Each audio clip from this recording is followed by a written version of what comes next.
front ahead of this bilateral meeting with Donald Trump. Prime Minister Narendra Modi held a key trilateral meeting with European Council President Antonio Costa and European Commission President Ursula von der Leyen on the sidelines of the G7 summit.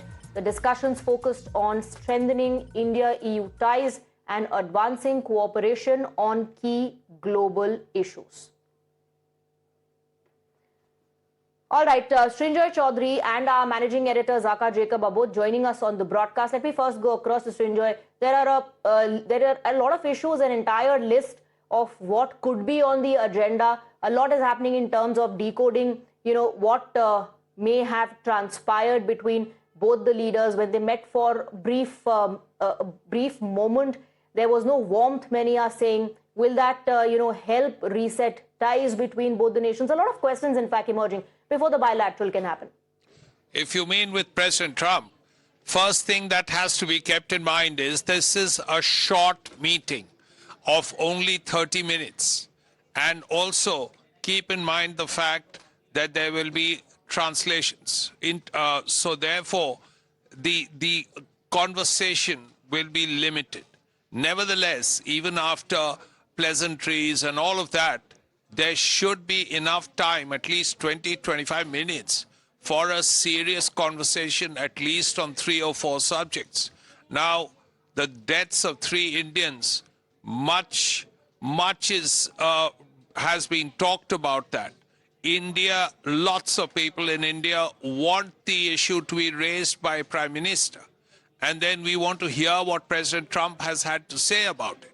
That's, of course, the first thing. Then, importantly, issues that relate to words that President Trump says are his favorite, whether it's tariff, whether it's deal, all of that has to be kept in mind. All these economic issues are yet to be finally sorted out. Thirdly, the issue of Quad. Now, President Trump, even the U.S. envoy Sergio Gore said, is likely to be in India either late this year or early next year. So is that going to actually happen? Absolutely. Well, will that happen? Will these issues be raised? We all have to just wait and watch till the bilateral takes place and we get to know of the outcome. Let's go across to Zaka as well. All these bilaterals, the engagements, the discussions that are taking place during the summit at the sidelines are all key, they're all important, but of course the big spotlight on the upcoming meeting between Prime Minister Narendra Modi and Donald Trump. And just ahead of that, the Prime Minister also held a trilateral. Yeah, with the Europeans, the European Commissioner, Ursula von der Leyen, yes, and the European Council President, Mr. Costa, Antonio Costa. They were, of course, there in India a few months ago for the Republic Day, and they were the chief guests, both of them, for the Republic Day celebrations. Look, with the Europeans, too, we have a trade negotiation that's going on. We don't have that trade agreement finally vetted by either side. Of course, in the case of Europe, it has to go to the European Parliament, and then individual parliaments have to vet that as well. So, yes, he's been having these meetings on the sidelines of G7, but the big one is Donald Trump. Let's make no bones about it, because the fact that they have not met in person for the last 15 months, the last time they met was in February of 2025, right after Trump got re-elected. And a lot has changed between February of 2025 and now. Is the relationship in the best of health? No. I mean, you outlined a couple of issues. The sailors issue is the most proximate, the most recent one. Clearly, the Prime Minister referred to it yesterday, not directly, but certainly he mentioned the issue of safety of seafarers in his opening comments at the G7. Surely he will raise that with the President directly when he gets the chance to in today's bilateral. Then there is the interim trade agreement. We still don't have an interim trade agreement. Jameson Greer, who's the U.S. Chief Trade Representative, is going to be in India next week. India is one of the large countries that has still not clinched a trade deal with the United States. So that's going to be another big issue as well. And in this whole issue of Quad, remember, India is the host country for Quad. India was supposed to have hosted Quad last year. The reason why India did not host it is because President Trump refused to travel. Again, this year, just a few weeks ago when Marco Rubio was in Delhi, they had on the final day of his visit a quickly put together Quad foreign ministers meeting. President Trump is supposed to travel to India later this year for the Quad. Whether or not that'll happen, we don't know. Prime Minister is expected to go to Florida in December for the G20. Maybe they'll do the Quad on the sidelines of the G20. But I think, you know, the big picture, Swati, and I said this in one of our earlier broadcasts as well, I think there is a changing global order right now. I think we are seeing a détente between China and the United States, the consequences of which will be felt by down-the-line countries like India, Japan, Australia, you know, South Korea. All of these countries will have a stake, will have a vested interest in knowing what is this arrangement between China and the United States. I think you saw some glimpses of it this morning, you know, in the renaming of the Indo-Pacific, the Central Command putting out the tweet that they were changing the name, or they were reverting the old name of PACOM, of Pacific Command. You know, it was Trump in his first term who had renamed it into Indo-Pacific Command. Even though it is semantics, even though it's just words, I mean, the fact is, on the day of the meeting of the Prime Minister and the President, the U.S. Department of War has put this out. So you make of it what you will. Absolutely. Zaka and Srijoy, thank you very much for joining us with those details. Of course, we'll connect with you again once we start getting visuals of that engagement that everyone is talking about. Thank you very much. We're moving on now. In fact, we're joined by Deputy Foreign Minister of Israel, Sharon Haskell. Thank you very much for joining us. Thank you for giving us your time. Now, Iran has accused Israel of violating the truce in Lebanon 84 times since the memorandum of understanding was agreed to between Tehran and US. And then you had these statements coming in from Donald Trump that if attacks continue, Donald Trump, spoke about action to be followed by repercussions. He has also criticized the Prime Minister of Israel, Benjamin Netanyahu, said he should have been more responsible in Lebanon. How do you interpret all of that? Well, I want you to actually look on the facts. And the facts are that Hezbollah has constantly continued to attack Israel over and over again. Hezbollah is a terrorist army of Iran that does not even listen to the sovereign government of Lebanon. When the government of Lebanon told them to disarm, not to attack Israel, they listened to the puppet master in Tehran and continued to attack Israel.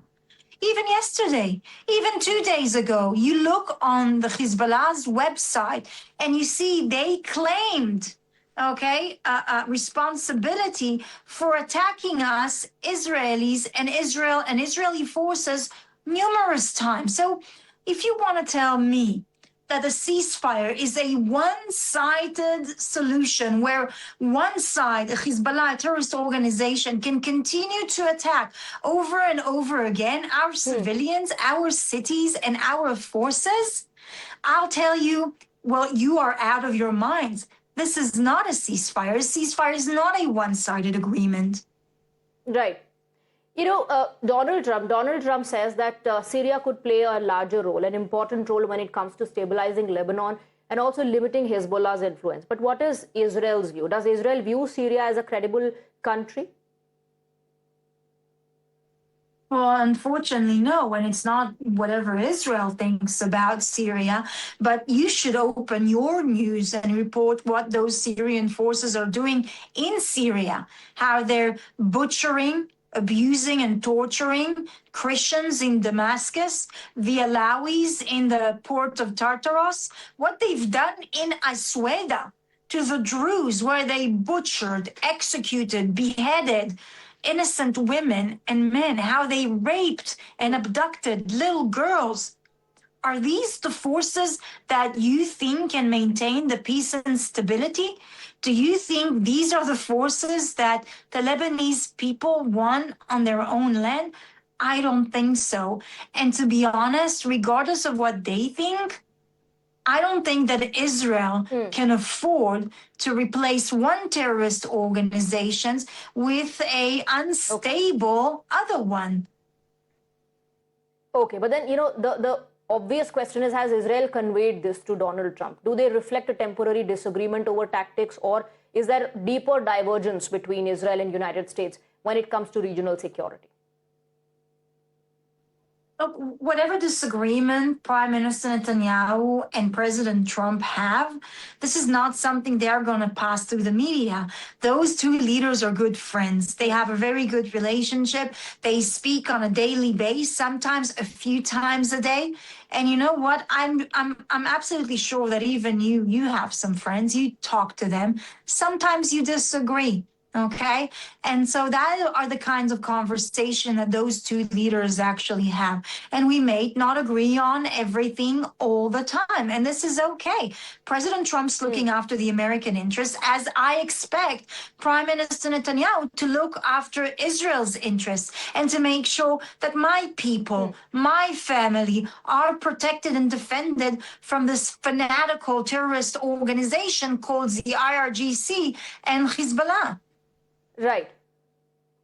You know that Donald Trump has expressed optimism as far as, this deal, this peace deal and the framework is concerned.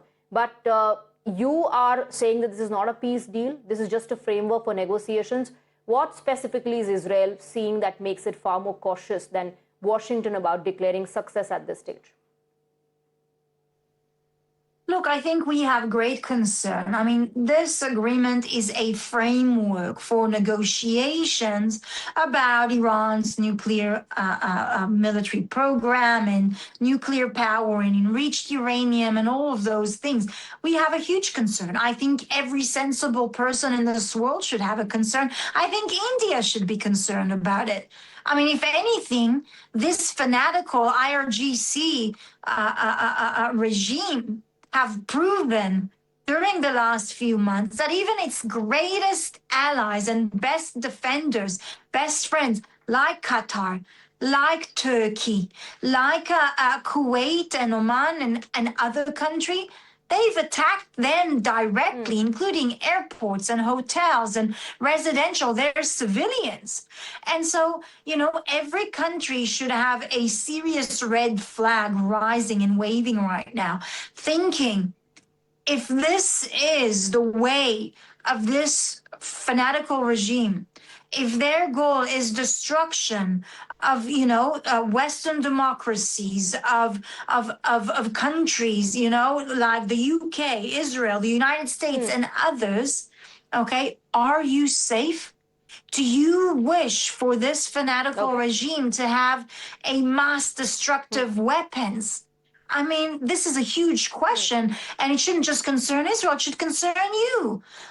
And so, our concerns are being expressed also to the American presidents and to the negotiators, and I really hope that this will be addressed. There's one more question. There's one more question about what Donald Trump has said, and this time he says, without US, there is no Israel. How do you see that statement coming in? Look, I think both countries are good allies, and I think that Israel's one of the greatest allies is the United States, but also America's greatest ally is Israel. And also President Trump knows that while other leaders, turn their back, Israel was there as a stable and capable partner. Okay. Now, Donald Trump has repeatedly stated this in terms of Iran. He says that Iran will never be allowed to obtain a nuclear weapon. Yet the reported framework appears to leave critical questions unresolved rather, regarding uranium enrichment, stockpiles, inspections, and sanction reliefs. Does Israel believe that the current framework adequately addresses that nuclear threat, or does it only, put it on the back burner, just merely postpone it? Look, the important thing to truly understand is that the framework that was built now, is a framework for negotiation. What it truly means, it means that the Strait of Hormuz are going to be opened up, and in return, there are going to be 60 days of negotiations. Now, during these negotiations, all of these concerns about nuclear program and weapons and enriched uranium and ballistic missile program and proxies are going to be discussed. And so I believe that when President Trump identified the weakness and the danger in the agreement that Obama signed on with Iran, he canceled it exactly because of the holes and the dangers that it posed, knowing that Iran does not respect its agreement and has deceived and lied to America, to the international community, and therefore there has to be a very strict frame of supervision, okay, and inspection on anything that they do. Another example is the fact that you cannot trust and give a few years without enriching uranium and only then starting to give it to them, because then they deceive you and they enrich it to levels where they can actually use it for their military program. And, Right. you know, there's many more points like that President Trump was the one to identify how dangerous they are.